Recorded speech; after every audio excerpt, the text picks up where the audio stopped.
Hello and happy Monday. Is it a happy Monday for everyone? I mean, I might as well be happy, right? You might as well be happy.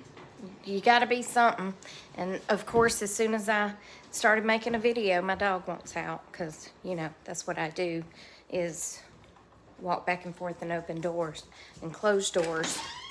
It said the high was gonna be in like the mid 60s today, so I thought it would be a great day to leave the door open. However, it's chilly. I don't understand this weather. I mean, when is the 60s chilly? But it's chilly. I guess because it's damp and overcast. And I know some of y'all would trade me your 10s and 20s for my 60s any day of the week. But I'm just saying, I just don't know. Anyway, we're not here to talk about the weather. Today's story, it comes to us thanks to my friend Sharon. I cannot believe this, but I do have to put my glasses on, and I'm going to go ahead and apologize because there's a glare. And these are my readers, so I don't think my other ones will do any better. They all glare. See there? It is what it is. Okay, so I'm going to read you this article, but I'll also show you the pictures. It's just disturbing. Couples in long-distance relationships can now kiss one another remotely using a bizarre device which has left many social media users feeling uneasy. Now, I only read that and grabbed my phone to read the rest of it because I want to be as shocked about this as y'all are, so here we go. I mean, here's a picture. Can y'all see that?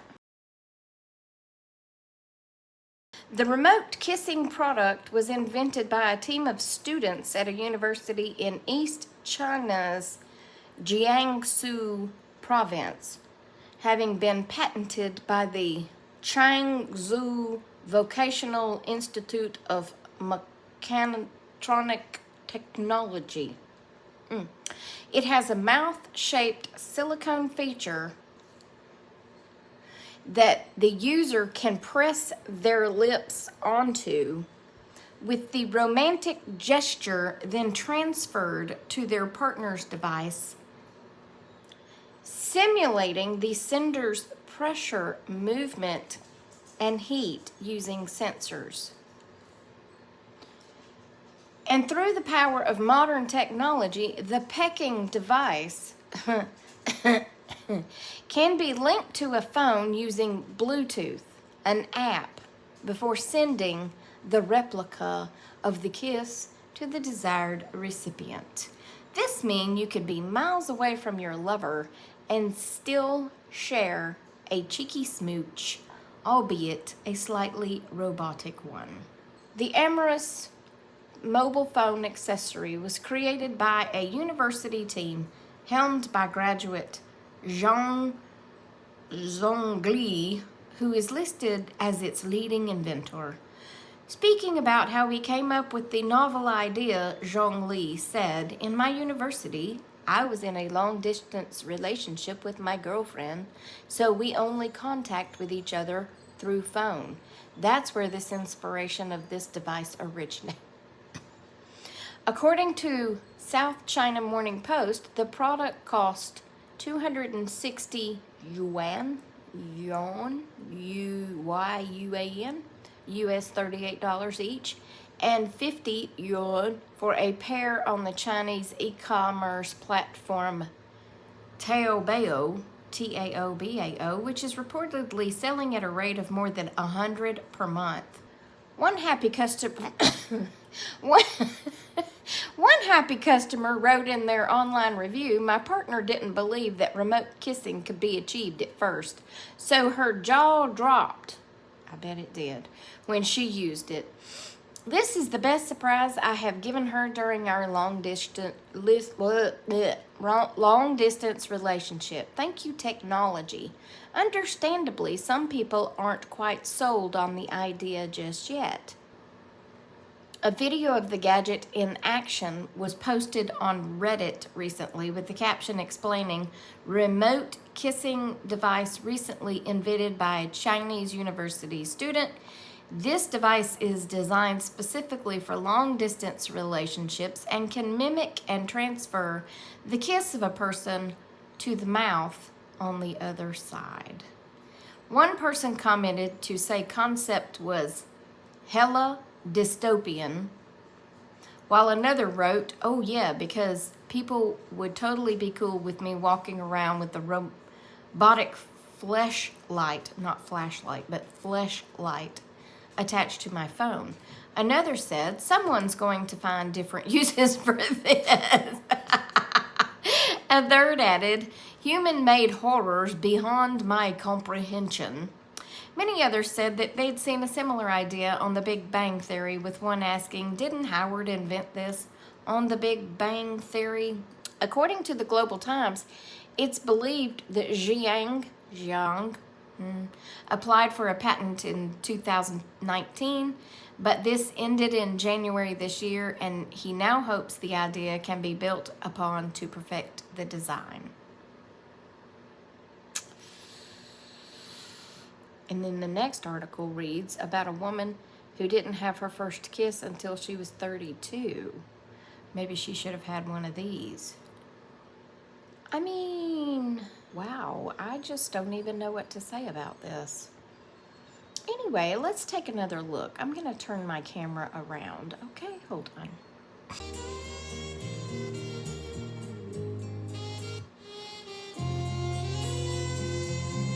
So yeah, who's going to be the first to order? I'll even put it in my Amazon store and send you the affiliate link. I'm just kidding. I'm not putting that in my store. I mean, I would if you wanted it, but I don't really want to put it in my store. I probably couldn't even put it in my store because it's probably nothing. I mean, I should probably go to Amazon and see if I could put it in my store. I'm not going to do that. I don't even want to search for it. But anyway, you know, back when I was younger, and I'm talking like probably preteen, I just kissed my pillow. These kids have it so good today that they can get a fake kisser that they can carry around on their phone. Can you imagine? Oh, I don't know. Sitting in the Chick-fil-A, having lunch, and you look over and there's somebody sitting next to you making out with their phone. I mean, like all in their phone. I mean, there's so many questions I have about this. There's so many questions that I really don't want answered, but then again, I do. Like those people, you know, those people that are probably going to order it, maybe, perhaps, not to use the, I don't know. I'm not going to go down that road. It's a very dark road. My mind's blown about it. Well, curiosity killed that cat. Yes, it did.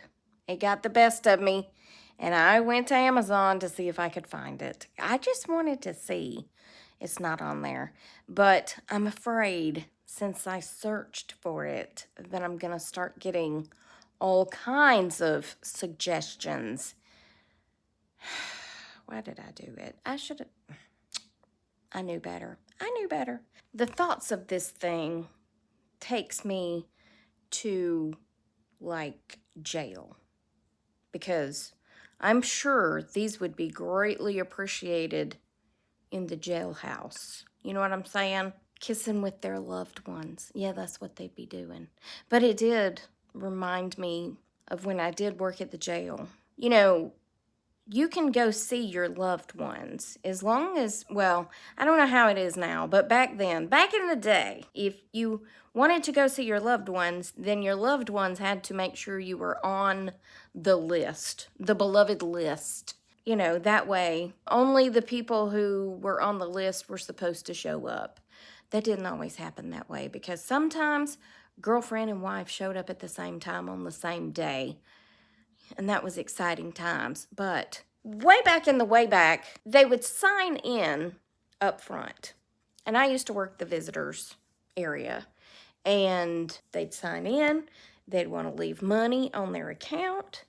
And then they would sit and wait until they received the call to go back to whatever pod to go visit their loved one, okay? Back then, they would, say they were going down to B pod or whatever. So you had to walk through a metal detector type things, and then you would walk down this long hallway, and you would go in on one side, and then the inmate would come up the stairs, and he would come in on the other side from this way, and you would come in this way, right? Right up there in that tower would be a deputy walking around, watching all the inmates, but also watching the visitors. Visitors were to be dressed appropriately and follow all these rules and yada, yada, yada. Y'all know, as soon as they got back there, them girls was showing it all to their significant others or whoever, I don't know. But none of that shocks me because they were in this little section, and then there would be like a little short wall here and a short wall here. So like the people on either side of you really couldn't see you. Only Junior could see you, okay? And so you would pick up the phone and you would talk to them, and the girls would, or they would have on a skirt or whatever. And none of that surprises me because at least there was a little bit of privacy. However, later in life, they built the new visitors center. So the people who would go to visit their loved ones didn't have to go down to the jail and walk down the long hallway and sit face to face with their loved one. They would be up at the visitor center and they would be teleconferencing or whatever you want to call it, like Zoom meetings, right? And they would sit in front of this computer type thing in a room full of other people with deputies and clerks up there watching. I mean, it was all very open. Do you think they cared? No. They practically pulled their clothes off to show their significant others on the computer. And then they started talking about how they might start doing it from home. I was like, do y'all have any clue what's going to happen when they start doing it from home? I mean, really? Do you? And do you know what kind of fight that's going to cause when somebody else can see what's going on the screen? Anyway, y'all wouldn't believe the things that people do. I mean, maybe you would believe them, but I wouldn't have believed it. I wouldn't have believed that somebody would just do that in an open room full of people.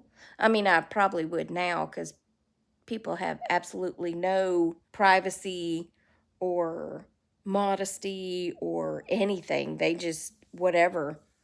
But, I mean, y'all, we're talking, well, when I was out there the first time, we're talking 35 years ago. I mean, not that people weren't crazy back then, but I'm just saying, I just can't imagine. I just can't imagine. Just being like, oh, whoop, there you go.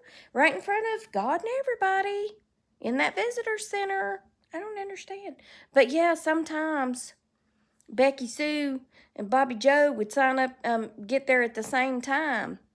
And if Billy is called up because he's got visitors, everybody's got to be there at the same time because he's only going to get pulled once for his visit, right? So wife comes in and signs in, and she goes and has a seat. Well, then somebody comes up and signs in to see him and goes and has a seat. Well, then they're going to be like, hey, visitors for Billy, Joe, Jim, Bob, come on back.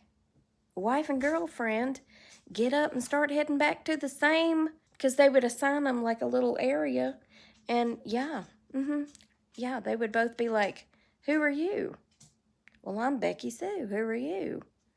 Well, I'm Billy Joe. Yeah. Well, hi. And then there's Billy, Joe, Jim, Bob. Anyway, yeah, the things. You might also be shocked to know that they don't sell certain items in the jail store for certain reasons. I saw Ruby, A Southern Tradition. She did a video. It's been a few months back, but she was talking about going to the Walmarts I know it doesn't have an S on the end. I am aware, but that's just how people in the South say it, the Walmarts. Anyway, she went to the Walmarts, and their female sanitary devices that are not napkins were under lock and key, and she didn't understand that. And I said, well, first of all, I don't believe that those items, tampoons, okay, tampoons, I do know how they're properly pronounced too, okay, let's just go with it. Anyway, they don't, I don't believe they're on, like, what do you call it, WIC or, you know, the green card thing, or, not green card, what's it called? Well, in Georgia, it's called, like, Peach Care, not Peach Care, that's the insurance. Anyway, you know, that helps people buy stuff. Food stamps is what they used to call it. I don't think tampoons are on the food stamp approved list. Now, if any of y'all know, you can correct me on that. But I do know for certain that when I worked there, they were not on the list of things that you could purchase when you went to jail. So keep that in mind if you're going to go out and break the law, that you're not going to get any tampoons. You're going to have to wear what Mom and them wore, okay? You're going to have to wear what Mom and them wore. Yeah. In somebody else's panties that's already worn them. We've had that discussion. Because you don't get a fresh pair. I mean, they're clean. They've been through the wash. But they've been through the wash with everybody else's wash.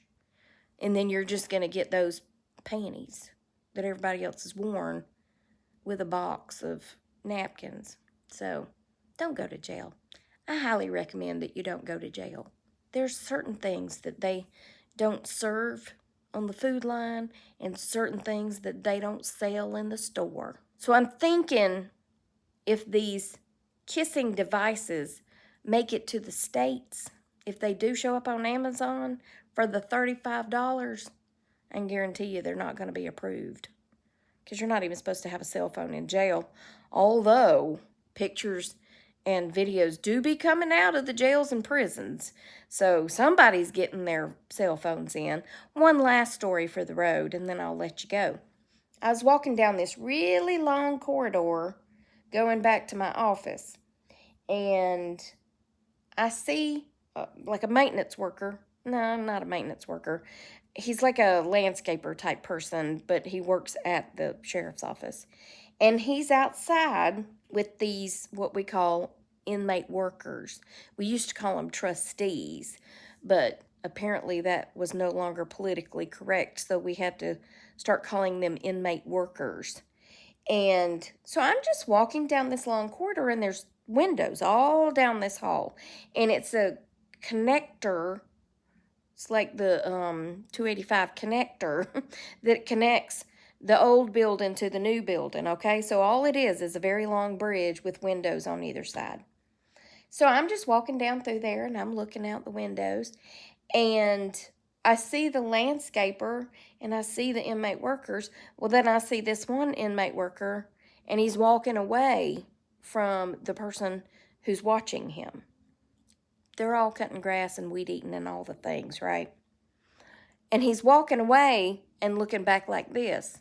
Now, first of all, that's a very good sign that you're about to do something bad when you're walking and looking backwards to see if he's watching you. He wasn't, but I was. So I just stopped and watched the show because I was like, what you gonna do, fella? So he walks over to the trash can, and he's looking back. He ain't looking up at me, which I was too far away anyway, but he keeps looking back, and he lifts the top off the trash can. It had the ashtray in the top, and then the hole on four sides where you could put your trash in, and then you could lift that off, and then there would be a trash bag. I'm like, okay, maybe he's just getting the trash. I knew better, but you know, giving him the benefit of the doubt. Then he reaches down into the trash can. Now this is inside the fence, inside the facility, the confines of the facility that he's doing this. However, we have kitchen staff and, you know, people that come in that are not employed by us. Shoot, we have people come in that are employed by us that would do something like this, but I believe this particular time it was probably the kitchen staff. But anyway, he reaches down into the trash can, he pulls something out of the trash can, and he shoves it in his pants. He puts the lid back on. He didn't even empty the trash. He puts the lid back on it, and he turns and walks away. So I continue my walk back to my office. I go back to the back where the majors and the lieutenant are located, and none of them are back there. I was like, well, of course they're not. So I go down the stairs and walk outside, and now I'm in that fenced area where they all are. And I walk over, and I walked up to the guard that was supposed to be watching them, and I said, this inmate right here put something in his pants. He said, what? I said, I just watched him from the bridge, and he just picked something up out of the trash and put it in his pants. He said, oh, okay. I was like, okay, that's all he did. Oh, okay. So I go back up to my office, and I called the lieutenant who was over the area where those inmate workers were kept. And I said, this inmate that's with this guard just picked something up and put it in his pants. And she said, well, how are we going to know which one? I said, because he was the only white one. She said, oh, well, that's pretty clear. I said, yeah. I mean, there were 4 of them, and he was the only white one, so that's pretty easy to pick out. So anyway, when he got back to the area where they were being kept, they all got patted down, and none of them had anything, so he had already gotten rid of it. But I was like, really? It was either a pack of cigarettes, a lighter, drugs, could have been drugs, I don't know, or a cell phone. But that's how stuff like that gets in. Yep. And they knew that they would be out there working that day, cutting grass and stuff. So somebody put him something in the trash can. Yep, that's how it happens. But anyway, that's all I got for you. Hope you enjoyed this really weird video. But anyway, hope you had a great day. Remember, I love you and Jesus loves you. Lord, I hope he's coming back soon because this world's getting crazy. And just remember, you can buy one of these things and attach it to your phone. But just know if you do that, I'm going to laugh at you, okay? Okay. I'll talk to y'all later. Goodbye.